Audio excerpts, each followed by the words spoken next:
In this short video, I'm going to demonstrate how to use the underscore underscore main underscore underscore nomenclature as it's used in Python.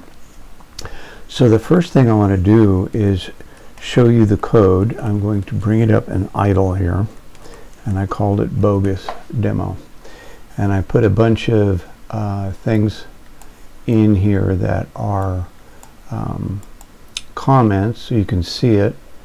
I want to make sure I get my screen size right so you can see it on the video here. And you can see this is instructions of how to use it. This is all there is to the code. When you run this from the command line, it will say standalone code.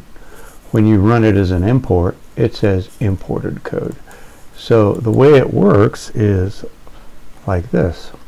So when I type in Python, and that says standalone code. Now if I run the Python from the command line and type in import bogus underscore demo without the py, you notice it says imported code.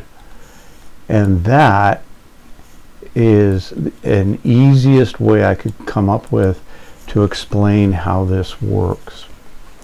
So that's it for this.